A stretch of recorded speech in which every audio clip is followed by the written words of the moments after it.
South Africa's political parties are out in full force in their final campaign push ahead of the elections. The ruling African National Congress, or ANC, which has led the government for the past 30 years, still dominates on the campaign trail. President Cyril Ramaphosa is using his government's track record to drum up support. Our economy in size has, since 1994, has grown 3 times, and the rate of poverty has also decreased, it has come down. But the ANC has been weakened in part because of Umkhonto weSizwe, or MK, the party that former President Jacob Zuma leads.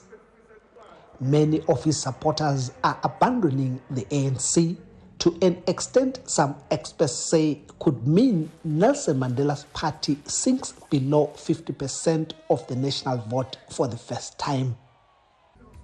The country's biggest opposition party, the Democratic Alliance, or DA, is promising to halt the surge in crime. It's also pledging to address the country's economic and infrastructure woes if it is voted into power.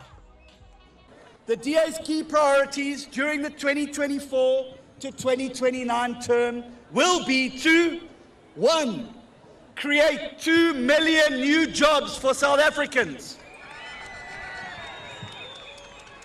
2, to end load shedding in South Africa and end water shedding. The Economic Freedom Fighters, the EFF, led by former ANC youth leader Julius Malema, is targeting young South Africans. The party is promising free education and greater economic freedom for all South Africans. The people of Gauteng, it is Soweto and Mamelodi, you waited for too long. Freedom is coming tomorrow. South Africa, your freedom is coming tomorrow. The EFF will deliver freedom in our lifetime. 30 years after apartheid ended, many communities say they have yet to experience the fruits of democracy and are not convinced the elections will solve their problems.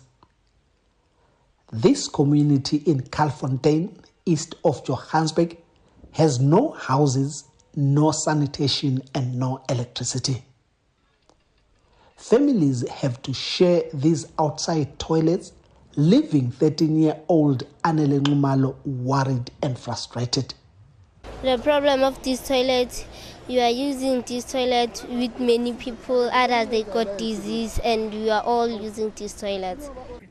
With dozens of political parties on the national ballot, plus the parties contesting only provincial races and independent candidates, come the 29th of May, South Africa's 27.7 registered million voters will be spoiled for choice. Thuso Khumalo for VOA News, Johannesburg.